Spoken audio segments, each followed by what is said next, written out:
You are about to do something no other primate on Earth does alone. Chimpanzees don't need help. Gorillas don't either. In the wild, a female ape in labor finds a quiet spot, pushes through a handful of contractions, and within minutes she's holding her newborn, with no one else around and no one needed. You don't get that option. You never have. For almost the entirety of human history, giving birth has meant pain, real danger, and other people standing close enough to touch you because your body was never built to handle this part by itself. Today, in the developed world, well over 99% of births happen with a trained professional in the room. Not because modern parents are nervous, because human birth has required help for longer than modern humans have even existed. Strip away the hospitals, the epidurals, the ultrasound machines. Go back further than agriculture, further than villages, further than fire pits and stone tools. The need for someone else in the room doesn't disappear. It's still there, baked into your skeleton. Why would evolution leave you so exposed at the single moment you're most vulnerable? The answer starts roughly 2 million years ago, the moment your ancestors committed fully to walking upright on two legs. Scientists call that shift bipedalism, which simply means moving on 2 feet instead of 4, and it rebuilt your skeleton from the hips down. To walk efficiently upright, the pelvis had to narrow and tuck forward, pulling your hip bones in tight beneath your spine instead of splaying them wide the way chimpanzees do. At the exact same time, something else was happening just above your shoulders. Brains were getting bigger. Fast. In 1960, anthropologist Sherwood Washburn gave this collision a name: the obstetrical dilemma.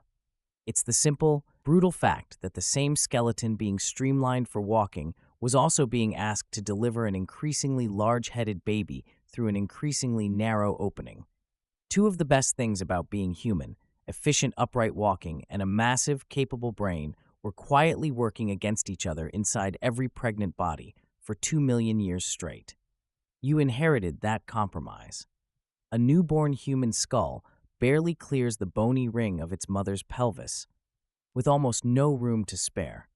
That tight fit is the entire reason birth is hard for you in a way it simply isn't for a chimpanzee. For most of human history, that tight fit also made childbirth genuinely life-threatening. Long before hospitals existed, complications during labor were one of the leading causes of death for women of reproductive age, in nearly every population anthropologists have studied. This wasn't bad luck. It was the obstetrical dilemma playing out in real time, generation after generation. But head size is only half of the problem. Anthropologists Karen Rosenberg and Wenda Trevethan spent years studying exactly how a human baby moves through the birth canal, and what they found was stranger and more dangerous than anyone expected. A human pelvis isn't shaped like a simple straight tube. The opening at the top is oval one way. The opening at the bottom is oval the other way, turned almost 90 degrees from the first. That mismatch means a baby's head enters facing sideways, and on the way out has to rotate its head and then its shoulders, twisting through the canal like a key turning inside a lock. No other primate baby has to do that. And here's the detail that explains almost everything about how you came into the world. By the time a human baby finishes that twist, it's usually facing backward, away from its own mother, which means she cannot easily reach down, see what's happening, or guide her own baby out without real risk of injuring its neck. Rosenberg and Trevethan built an idea on top of that single anatomical fact, something now called the midwife hypothesis. The idea is this: humans didn't evolve to occasionally want help during birth. They evolved to need it as a built-in feature of being born human at all. Look across human cultures. In every era anthropologists have studied, and solo, unassisted birth shows up again and again as the rare exception. Among other primates, it's the reverse. Assisted birth is the exception. Solitary birth is the rule. Think about what that means.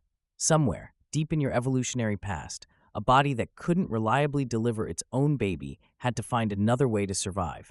And it did, not by becoming less dangerous, but by becoming more social. The risk got built in. The cooperation got built in right alongside it. So when did this start? Was it always this dangerous?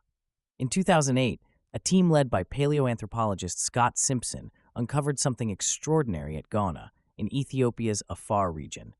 a nearly complete fossilized female pelvis from Homo erectus, an ancestor species that lived roughly 1.2 million years before you were born. It was the most complete female pelvis of that age ever recovered, and it overturned what researchers thought they knew. Earlier models had assumed Homo erectus delivered small-brained babies through a tight, restrictive pelvis with none of your complications. The Gona pelvis said otherwise. It was wider and more open than expected, already shaped by the same evolutionary pressure that would later shape yours, already stretching to accommodate bigger-brained infants more than 1 million years before modern humans existed. Before Gona, the only comparably old hominin pelvis anyone had studied in detail belonged to Lucy, the famous 3.2 million-year-old Australopithecus skeleton, also found in Ethiopia. Lucy's species had small brains, and researchers assumed simple deliveries. The Gona find sat in between Lucy and you, and it showed the dilemma already taking shape, already forcing the female skeleton to adapt, long before anyone alive today existed in any form. The dilemma didn't begin with you. You inherited the newest chapter of a problem your ancestors had already been wrestling with since long before your species had a name.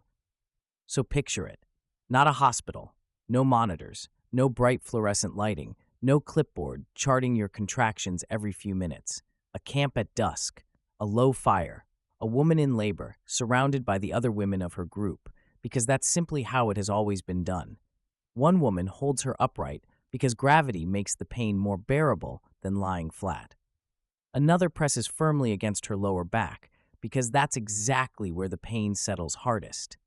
An older woman, who has done this herself and watched dozens of others do it, talks her through each contraction in a steady voice because she's the one who can tell what's normal from what isn't. The air smells like smoke and crushed leaves. Someone has already heated water. Someone else is keeping the children at a distance, not out of secrecy, but because there's work to do and not everyone needs to be close. When the contractions come faster, the voices around her get quieter and more focused, not louder. This group has likely done this before. They probably know roughly how long it should take, and they're already watching for the signs that would tell them something has gone wrong. No one is silent. No one closes a door and leaves her by herself. This wasn't an emergency response to danger. This was the default setting, built into how your species has handled birth for as long as there's been a human species to study. Here's the twist that flips the entire story on its head. The very thing that made human birth so dangerous may be the same thing that made you capable of the kind of trust that gets you through it. A body that couldn't manage birth alone needed allies it could rely on completely at the single most physically vulnerable moment a human being ever experiences.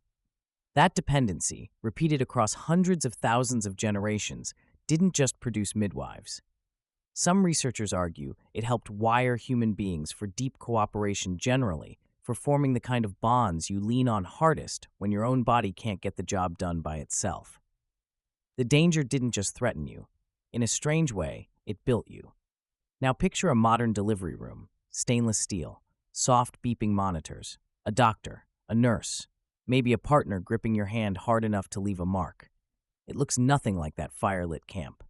Strip away the equipment, though, and the structure underneath is identical. You in pain, surrounded by people who showed up because you genuinely could not do this part by yourself. Every epidural, every obstetrician, every doula timing your contractions on an app is doing some version of the same job that older woman was doing by firelight over 1 million years ago. There's one more twist, and it's happening right now, not 1 million years ago. Researchers studying the modern rise in surgical deliveries have proposed something called the cliff edge model. The idea that for 2 million years, babies whose heads were simply too large for their mother's pelvis didn't survive to pass that trait on.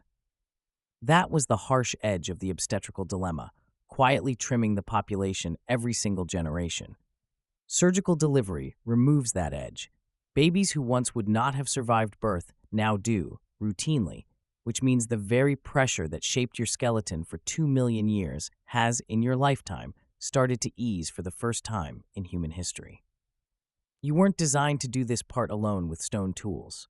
You weren't designed to do it alone with written language, or agriculture, or antibiotics.